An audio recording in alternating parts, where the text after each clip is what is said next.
recently I have discovered that 2 of my members have misophonia, and I thought misophonia was super rare, but I looked it up and 5 to 20% of the population struggles with misophonia. The term misophonia refers to a strong negative emotion to some sort of auditory experience. It could be for a vast number of reasons, but some of the most common are chewing, slurping, snoring, breathing, tapping or clicking, pen clicking or keyboard typing, footsteps, and more. But it's not just like, oh, that sound is annoying. People describe it as feeling of nails down a chalkboard. Everyone is different, but some people will describe it as the equivalent to feeling physical pain. You go into an immediate fight or flight response in which you need to get out of the situation as quickly as possible. Although it's very rare to actually resort to physical violence, a lot of people have that in their head, like, because it's so distressing. This video will probably be relatable to people who struggle with misophonia, or if someone you know or love has misophonia, it might be a little educational. Let's get into it.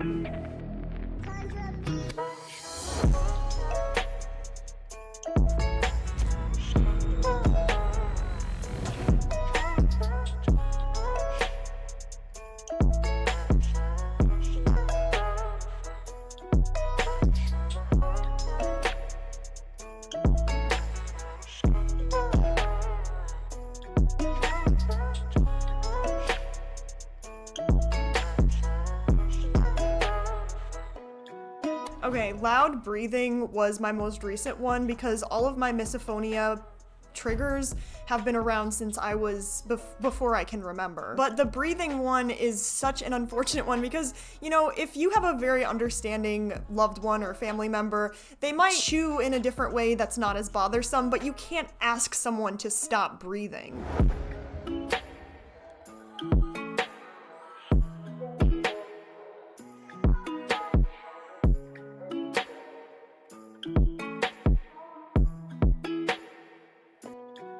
ASMR, I feel, is an example for myself of an annoying sound versus a misophonia trigger. I don't like ASMR, I find it uncomfortable, but it's not like the ear-curdling fight or flight response.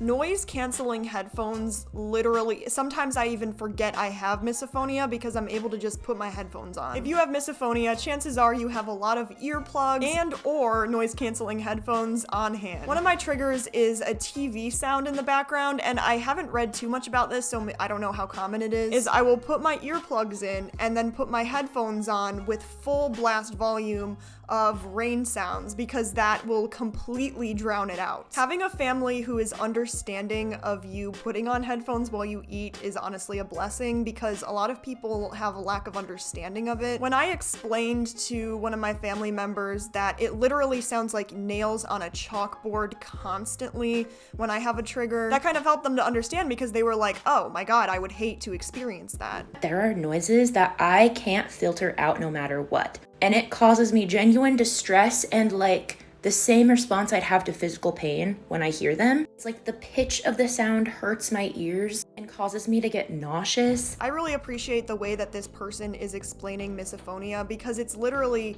an inability to drown out a sound. For example, if a clock isn't a trigger for a person with misophonia or you don't have misophonia, you're able to tune it out to the point where you can't hear it anymore. But say a clock is a trigger for a person with misophonia, you cannot get your brain off of it. It's like I kind of described it in the past as like a superpower, as in your brain like magnifies. It makes me feel like a horrible, horrible person because I want to have this shared experience of sharing a meal with my partner. And I know that he feels genuinely bad when he's eating around me, which is just so unfair. And I feel like a lot of the time I have this barrier between me and the rest of my world that prevents me from connecting with them because I am so sensitive to sound. And I have so many sensory issues that just prevent me from interacting with the world in the way a lot of other people interact with it. I can also relate when this person says that they have a physical distress to it. I've been in situations where I will be breakdown crying because of it. The fight or flight response is an evolutionary mechanism designed to prepare the body to react quickly to perceived threats and danger. It involves the release of stress hormones like adrenaline and cortisol. You might have an increase of heart rate, blood pressure, and respiration. This isn't scientific, specific, but here's the 2 types of misophonia. Let me know your type in the comments.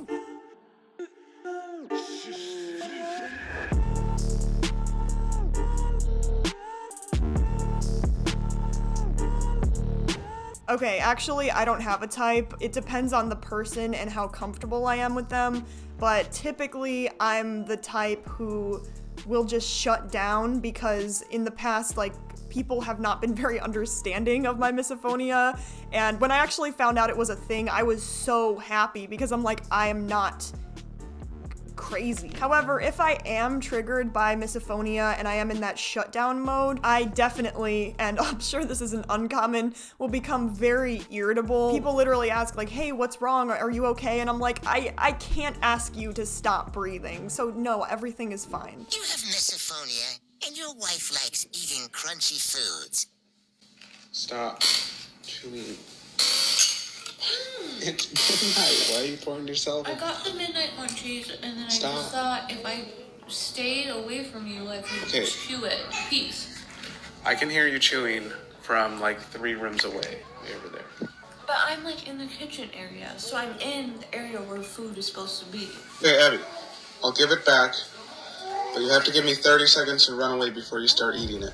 This one is extremely relatable because you do have like a supersonic sense. So with me and my TV in the background, God bless my mom, but in the past she would like have the TV on so quietly in the other room. And I'd be like, Mom, and then she'd be like, are you kidding me? Like, it is on the lowest setting. I can't even imagine how frustrating that must be to live with. We don't actually know a whole lot about misophonia and how it occurs, but there's theory that there's genetic predisposition, neurological differences in which the brain processes auditory stimuli and emotional responses, leading to a heightened sensitivity to certain sounds. There's also theory that it is caused by emotional and psychological factors such as anxiety disorders, obsessive-compulsive, and PTSD. My personal experience with misophonia, the TV has been the biggest one because my family likes to watch TV like normal people, so ever since I was a kid, it's been like a thing. But I'm not convinced that the misophonia was an inherited thing, but rather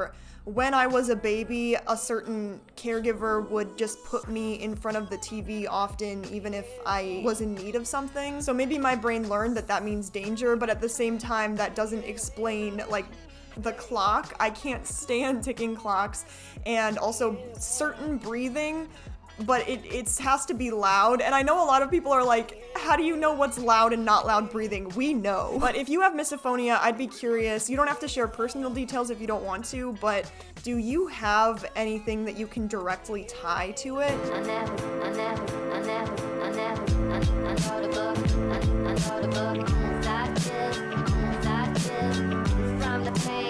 It's frustrating for a lot of family members when someone with misophonia doesn't want to join them because mealtime is this time to be together. But the way I explain it is like, I cannot enjoy food while I'm being triggered. It's a really hard balance between you and loved ones because, for example, me and the TV in the background.